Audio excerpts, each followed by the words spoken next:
ಮಧ್ಯಪ್ರಾಚ್ಯ ಯುದ್ಧದ ಎಫೆಕ್ಟ್ ಅಂದ್ರೂ ಕೂಡ ಕೆಲವು ಅಗತ್ಯ ವಸ್ತುಗಳ ಪೂರೈಕೆಯಲ್ಲಿ ಏರಿಳಿತ ಆಗಿದ್ದೆ ಬಹಳ ದೊಡ್ಡ ಹೊಡೆತ ಅಂತಾಯ್ತು. ಆದ್ರೆ ಈಗ ನೋಡಿದ್ರೆ ಅದರ ಎಫೆಕ್ಟ್ ಬಹಳ ಜೋರಾಗಿ ತಟ್ಟುತ್ತಾ ಅಂತಲೇ ಅನ್ನಿಸ್ತಾ ಇದೆ. ತುಮಕೂರಿನಿಂದ ಆನಂದ್ ಕರೆ ಮಾಡಿದ್ದಾರೆ. ನಮಸ್ತೆ ಆನಂದ್ ಅವರೇ. ನಮಸ್ತೆ ಮೇಡಮ್. ನಮಸ್ತೆ. ಎಸ್, ಹೇಳಿ ಸರ್, ಹೇಳಿ. ನಮ್ಮ ಪ್ರಧಾನಿಯವರ ಹೇಳಿಕೆ ಜನಸಾಮಾನ್ಯರ ಬಗ್ಗೆ ಅತಿ ಹೆಚ್ಚು ಪರಿಣಾಮ ಬೀರುತ್ತೆ. ಈ ರೀತಿಯ ಹೇಳಿಕೆಗಳನ್ನ ಚುನಾವಣೆಗೆ ಮುಂದೆ ಕೊಟ್ಟಿದ್ರೆ ಜನ ಒಪ್ಕೊಂತಾ ಇದ್ರು ಹಾಗೂ ಅದರ ಅರಿವಿನ ಅರಿತಾ ಇದ್ರು. ಈ ಚುನಾವಣೆಯ ನಂತರ ಈ ಚುನಾವಣೆಗೋಸ್ಕರ ಇವರೆಲ್ಲ ಈ ರೀತಿ ಹೇಳೋದು ಜನರ ಮೇಲೆ. ಆಮೇಲೆ ಈಗ ಪೆಟ್ರೋಲ್ ಡೀಸೆಲ್ ಕಾರಣ ಕೊಟ್ಟು ವರ್ಕ್ ಫ್ರಮ್ ಹೋಮ್ ಅಂತ ಹೇಳಿದ್ದಾರೆ. ವರ್ಕ್ ಫ್ರಮ್ ಹೋಮ್ ಅಂದ್ರೆ ಚಾಲಕರು, ಆಟೋದವರು ಎಲ್ಲ ಹೋಗ್ಬೇಕು ಮೇಡಮ್. ಅಲ್ಲ, ಈಗ ಕೊರೋನಾ ಕಾಲದಲ್ಲಿ ಯಾವ ತರ ಪರಿಸ್ಥಿತಿ ಇತ್ತು ಅದಕ್ಕೆ ರೆಡಿ ಆಗಿ ಅಂತ ಹೇಳಿದ್ದಾರೆ. ಈ ರೀತಿಯ ಪರಿಸ್ಥಿತಿ ಈಗ ವರ್ಕ್ ಫ್ರಮ್ ಹೋಮ್ ಮಾಡಬಹುದಾದ ಆಪ್ಷನ್ ಇರುತ್ತಲ್ಲ, ಅಂತ ವರ್ಕ್ ಫ್ರಮ್ ಹೋಮ್ ಮಾಡಬಹುದು. ಆರ್ಥಿಕ ಪರಿಸ್ಥಿತಿ ಕಾಪಾಡಬೇಕಾದ್ರೆ ರೈತರಿಗೆ ಇವ್ರು ಹೆಚ್ಚು ಒತ್ತಿಗೆ ಕೊಡದೆ ಚಿನ್ನಕ್ಕೆ ಇದಕ್ಕೆಲ್ಲ ಒತ್ತಿಗೆ ಕೊಡೋದ್ರಿಂದ ಜನರ ಮೇಲೆ ಪರಿಣಾಮ ಬೀರುತ್ತಲ್ವಾ. ಚಿನ್ನ ತಗೊಂಬೇಡಿ, ಸರಿ, ಚಿನ್ನಕ್ಕೆ ರೇಟ್ ಏರಿಸಿದ್ದಾರೆ ಮೇಡಮ್. ಇಷ್ಟು ರೇಟ್ ಆಗಿದ್ಕೆ 3,000 2,500 ಗ್ರಾಮ್ ಇದ್ದಂತ ಚಿನ್ನ 15,000 ಹೋಗಿದ ಕಾರಣ ಯಾರು ಮೇಡಮ್? ಕಾರಣ ಇದೆ ಅಲ್ಲ, ಪರಿಸ್ಥಿತಿ ಮುಂದೆ ಮತ್ತಷ್ಟು ಕೆಟ್ಟದಾಗಬಾರದು ಅನ್ನೋ ಕಾರಣಕ್ಕೆ ಈಗ ಈ ತರದೆಲ್ಲ ಜಾರಿಗೆ ತರ್ತಾ ಇದ್ದಾರೆ ಅಂತ ಅನ್ನಿಸ್ತಿದ್ಯಾ ನಿಮ್ಗೆ? ಖಂಡಿತ ಇಲ್ಲ ಮೇಡಮ್. ಈ ರೀತಿ ಅದೇ ಯುದ್ಧದ ಒಂದು ಕಾರಣ ಕೊಡ್ತಾ ಇದ್ದಾರೆ ಅಷ್ಟೇ. ಆದ್ರೆ ನಮ್ಮ ದೇಶದ ಆರ್ಥಿಕ ಸ್ಥಿತಿ ಕೆಲವೇ ವ್ಯಕ್ತಿಗಳ ಕೈಲಿ ಇರೋದ್ರಿಂದ ಇದನ್ನೆಲ್ಲ ಕಾಪಾಡೋದಕ್ಕೋಸ್ಕರ ನಮ್ಮ ಜನ ಸಾಮಾನ್ಯ ಬಡವರ ಮಧ್ಯಮ ವರ್ಗದವ್ರ ಮೇಲೆ ಬರೆ ಎಳಿತಾ ಇದ್ದಾರೆ. ಈಗ ನಿಮ್ ಪ್ರಕಾರ ಈ ಸಲಹೆಯಿಂದ ಮುಂದೆ ಏನು ಉಪಯೋಗ ಆಗಲ್ಲ ಅಂತ? ಉಪಯೋಗ ಅದೇ, ಬಡವರು ಮಧ್ಯಮ ವರ್ಗದವರು ಬರೆ ಎಳಿಸ್ಕೊಬೇಕು ಬೆನ್ನಿಗೆ. ಶ್ರೀಮಂತರು, ಅತಿ ಶ್ರೀಮಂತರು ಚೆನ್ನಾಗಿರ್ಬೇಕು, ಅವರ ಒಂದು ಇದಕ್ಕೆ ಮಾತ್ರ ಇವರು ಹೇಳ್ತಾ ಇರೋದು ಹೊರತಾಗಿ ಜನಸಾಮಾನ್ಯರ ಒಂದು ಒಳತಿಗಾಗಿ ಏನು ಹೇಳ್ತಿಲ್ಲ. ಜನಸಾಮಾನ್ಯರು ಓಡಾಡಿರ್ಬೇಕಲ್ಲ ಮೇಡಮ್. ಓಕೆ, ಇದನ್ನ ನಾವು ಒಪ್ಕೊಳ್ಳೋದಕ್ಕಾಗಲ್ಲ ಅಂತ ನೀವು ಹೇಳ್ತಾ ಇದ್ದೀರಿ ಆನಂದ್ ಅವರೇ. Thank you so much. ಇನ್ನು ಗೌರಿಬಿದನೂರಿನಿಂದ ವಾಸುದೇವ್ ಕರೆ ಮಾಡಿದ್ದಾರೆ. ನಮಸ್ತೆ ವಾಸುದೇವ್ ಅವರೇ. ನಮಸ್ತೆ ಮೇಡಮ್. ನಮಸ್ತೆ. ಮೋದಿ ಅವರ ಈ ಸಲಹೆ ನಿಮ್ಗೆ ಒಪ್ಕೋಬೇಕು ಅನ್ಸುತ್ತಾ ಅಥವಾ ಬೇಡ ಅನ್ಸುತ್ತಾ? ಮೇಡಮ್, ಮೋದಿ ಅವರು ಅವ್ರೇನ್ ಸಂಸಾರಸ್ತ್ರ ಮೇಡಮ್. ಆರಾಮಾಗಿ ಅವರು ಇಡೀ ದೇಶಕ್ಕಾಗಿ ಹುಟ್ಟಿರೋ ಅಂತವ್ರು. ಅವ್ರು ಏನು ಮಾಡಿದ್ರು ಈ ದೇಶಕ್ಕಾಗಿಯೇ ಹೊರತು ಅವ್ರ ಮನೆಗೆ ಏನಾದ್ರು ತಗೊಂಡ್ ಹೋಗ್ತಾರ? ಏನು ಇಲ್ವಲ್ಲ.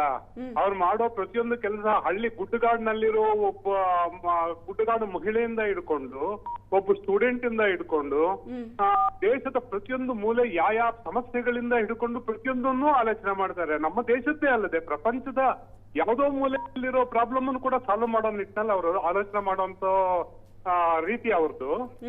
ಒಬ್ಬ ಮನೆಯಲ್ಲಿ ಒಬ್ಬ ಹಿರಿಯ ಅಪ್ಪ ಇದ್ದಾನೆ ಅಂತಂದ್ರೆ ಅಪ್ಪ ಏನ್ ಮಾಡ್ತಾನೆ, ಮಕ್ಕಳಿಗೆ ಪ್ರತಿಯೊಂದನ್ನು ತಿದ್ದುತ್ತಾನೆ. ಪ್ರತಿಯೊಂದು ಯಾವ್ದು ಸರಿ ಯಾವ್ದು ತಪ್ಪು ಅಂತ ಹೇಳದೆ ಅವರು ಮಾಡುವಂತ ಕೆಲಸ. ಆ ತರ ನಮ್ಮ ದೇಶ ತಿದ್ದುತ್ತಾ ಇರ್ಬೇಕಾದ್ರೆ ಈ ದೇಶದಲ್ಲಿ ಎಷ್ಟು ಸಹಸ್ರಾರು ಕೋಟ್ಯಾಂತರ ಜನ ಅವರು ಒಂದೇ ಒಂದು ಮಾತಿಗೆ ಈಗ ಗ್ಯಾಸ್ ರಿಸರ್ವ್ ಇದಿತ್ತು, ಸಬ್ಸಿಡಿನೇ ತ್ಯಾಗ ಮಾಡುವಂತ ಜನ ಎಷ್ಟೋ ಜನ ಮಾಡಿದ್ರು. ಅವ್ರು ಒಂದೇ ಒಂದು ಮಾತಿಗೆ ಏನಾದ್ರೂ ಸರಿ, ಎಷ್ಟೇ ಕಷ್ಟ ಆದ್ರೂ ಸರಿ ತ್ಯಾಗ ಮಾಡುವಂತ ಕೋಟ್ಯಾಂತರ ಜನ ಇದ್ದಾರೆ. ಅವ್ರು ಮಾಡೋ ಪ್ರತಿಯೊಂದು ಈಗ ದೇಶಕ್ಕೆ ಒಳ್ಳೇದಾಗುತ್ತೆ ಅಂದ್ರೆ ನಾವು ಅದನ್ನ ಒಪ್ಕೋತೀವಿ ಅಂತ ಹೇಳ್ತಿದ್ದೀರಿ ನೀವು?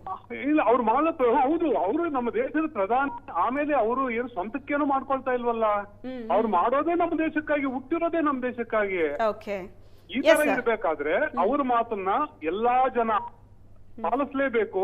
ಪಾಲಿಸ್ತಾರ ಕೂಡ, ಪಾಲಿಸೋಂಗ್ ಮಾಡ್ತಾರ ಕೂಡ. ಅದು ನಾನ್ ಮಾಡಲ್ಲ ಮಾಡೋ ತರ ಕೂಡ ಮಾಡ್ತಾರೆ. ಅವ್ರಿಗೆ ಆಸಕ್ತಿ ಇದೆ. ನೀವು ಪಾಲಿಸ್ತೀರಿ, ಬೇರೆಯವರು ಪಾಲಿಸ್ಬೇಕು ಅಂತ ಹೇಳ್ತಾ ಇದ್ದೀರಿ. Thank you so much Vasudev ಅವರೇ. Thank you. ಸಂಪತ್ ಕುಮಾರ್ ಕರೆ ಮಾಡಿದ್ದಾರೆ. ನಮಸ್ತೆ ಸಂಪತ್ ಕುಮಾರ್ ಅವರೇ.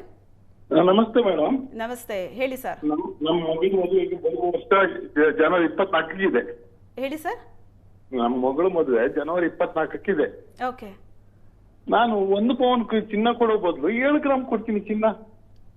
1 ಗ್ರಾಮ್ ಕಮ್ಮಿ ಮಾಡಿದಾಗ ನನಗೆ ಅದಕ್ಕಷ್ಟು ಅಲ್ಲಿಂದ ಅಲ್ಲಿಗೆ ಆಗತ್ತೆ. ದೇಶಕ್ಕೆ ಹೆಲ್ಪ್ ಆಗತ್ತಲ್ಲ. ಅಲ್ಲ, ಈಗ ನೆಕ್ಸ್ಟ್ ಜನವರಿಗಲ್ವಾ ನೀವು ಹೇಳ್ತಾ ಇರೋದು? ಹೌದು, ಇನ್ನು ಟೈಮ್ ಇದೆ. ಅಲ್ಲಿ ತನಕ ಪರಿಸ್ಥಿತಿ ಸರಿ ಹೋಗ್ಬಹುದು ಮಾಡ್ಬೋದು ಅಲ್ವಾ? ಬಟ್ ನೀವು ಹೇಳ್ತಾ ಇರೋದು ನಾನು 1 ಪವನ್ ಕೊಡ್ತೀನಿ ಅಂತ ಅಂದ್ರೆ 8 ಗ್ರಾಮ್ ಚಿನ್ನ ಕೊಡ್ತೀನಿ ಅಂದ್ರೆ ನಾನು 7 ಗ್ರಾಮ್ ಚಿನ್ನ ಕೊಡ್ತೀನಿ, ಅದ್ರಲ್ಲಿ ಏನಿದೆ ಅಂತ ಅಷ್ಟೇ. ಬಟ್ ಕೆಲವ್ರು ಹೇಳ್ತಾರೆ ಈಗ ಆಯ್ತು ನಾನೇನೋ 7 ಗ್ರಾಮ್ ಚಿನ್ನ ಕೊಡ್ತೀನಿ ಅಂತ, ಗಂಡನ ಮನೆಯವ್ರು ಒಪ್ಕೋಬೇಕಲ್ಲ ಅಂತಾರೆ ಕೆಲವರು. ಮೇಡಮ್, ಗಂಡನ ಮನೆಯವರಿಗೂ ಇದೇ ಪ್ರಾಬ್ಲಮ್, ಹೆಣ್ಣಿನ ಮನೆಯವರಿಗೂ ಇದೇ ಪ್ರಾಬ್ಲಮ್. ಪ್ರಾಬ್ಲಮ್ ಇದೆಯಾ? ನಾವು ಚಿನ್ನ ಕೊಟ್ರೆ ಅವ್ರು ಏನಾದ್ರು ನಮ್ಗೆ ಕೊಡ್ಬೇಕಲ್ಲ. ಅವರು ನಮ್ಮ ದೇಶದಲ್ಲೇ ಇರೋದು ಅಲ್ವಾ? ಹೌದು, ಹಾಗಾಗಿ ಅವರು ಆಕ್ಸೆಪ್ಟ್ ಮಾಡ್ಕೋತಾರೆ ಅಂತ ನೀವು ಹೇಳ್ತಿದ್ದೀರಿ. ಮಾಡ್ಕೊಳ್ತಾರೆ, ಯಾಕೆ ಮಾಡ್ಕೊಳ್ಳಲ್ಲ? ಈಗ ಪೆಟ್ರೋಲ್ ಡೀಸೆಲ್ ರೇಟ್ ಜಾಸ್ತಿ ಆಗ್ಬಿಟ್ರೆ ಏನ್ ಮಾಡೋದು ಮತ್ತೆ? ಮೇಡಮ್, ಇನ್ನೊಂದು ಸಿಂಪಲ್ ಎಕ್ಸಾಂಪಲ್ ಕೊಡ್ತೀನಿ ನಿಮ್ಗೆ. ಲಿಂಬೆ ಹಣ್ಣು ರೇಟ್ ಜಾಸ್ತಿ ಆಗಿದೆ ಅಂತ ಈಗ ಹೆಂಗಸರು ಚಿತ್ರಾನ್ನ ಮಾಡೋದೇ ಬಿಟ್ಬಿಟ್ಟಿದ್ದಾರೆ ಗೊತ್ತಾ? ಏನ್ ಹೇಳಿದ್ರಿ? ಲಿಂಬೆ ಹಣ್ಣು ರೇಟ್ ಜಾಸ್ತಿ ಆಗಿದೆ ಅಂತ ಹೆಂಗಸರು ಚಿತ್ರಾನ್ನ ಮಾಡ್ತಾ ಇಲ್ಲ ಈಗ. ಓಕೆ. ಜೂನ್ ಅಲ್ಲಿ ಬಂದ್ಮೇಲೆ ಅದು ಚಿತ್ರಾನ್ನ ಮಾಡ್ತಾರೆ ಅವರು ಅಷ್ಟೇ. ಪೆಟ್ರೋಲ್ ಡೀಸೆಲ್ ರೇಟ್ ಜಾಸ್ತಿ ಆಯ್ತು ಅಂದ್ರೆ ಓಕೆ, ದುಡ್ಡು ಉಳಿಸ್ಬೇಕು ಅಂದ್ರೆ ಎಲ್ಲೆಲ್ಲಿ ಉಳಿಸ್ಬೇಕು ಅನ್ನೋದು ಜನಕ್ಕೆ ಗೊತ್ತಿದೆ ಅಂತ ಆಗುತ್ತೆ ಸ್ವಲ್ಪ ಅಲ್ವಾ? ಗಾಡಿ ಕಾರಲ್ಲಿ ಓಡಾಡೋರು ಗೊತ್ತಿರುತ್ತೆ ಎಲ್ಲಿ ಉಳಿಸ್ಬೇಕು ಅಂತ. ಎಲ್ಲಿ ಉಳಿಸ್ಬೇಕಂತ ಗೊತ್ತಿರುತ್ತೆ, ಎಲ್ರು ಉಳಿಸ್ತಾರೆ. 4 ಸಲ ಓಡಾಡೋದು 3 ಸಲ ಓಡಾಡ್ಲಿ 1 ಸಲ ಉಳಿಸ್ಲಿ ಅಂತ ಅಷ್ಟೇ. ಅಲ್ವಾ? ಒಂದು ಓಡಾಟ ಕಮ್ಮಿ ಮಾಡಿದ್ರೆ ಒಂದ್ ಸ್ವಲ್ಪ ದುಡ್ಡು ಉಳಿಯುತ್ತೆ. ಹೌದು ಮೇಡಮ್. ಸೊ ಉಳಿಸ್ಬೇಕು ಅಂದ್ರೆ ಹೆಂಗ್ ಬೇಕಾದ್ರೂ ಉಳಿಸ್ಬೋದು. ದೇಶ ಸಂಕಷ್ಟದಲ್ಲಿದೆ, ಕೈ ಜೋಡಿಸ್ಬೇಕು, ನಾವು ಅದಕ್ಕೆ ರೆಡಿ ಇದೀವಿ ಅಂತ ಹೇಳ್ತಾ ಇದ್ದೀರಿ. Thank you so much sir, thank you. ಒಂದು ಚಿಕ್ಕ ಬ್ರೇಕ್ನ ಸಮಯ. ಈಗ ಬ್ರೇಕ್ನ ನಂತರ ಮತ್ತಷ್ಟು ಅಪ್ಡೇಟ್ಸ್.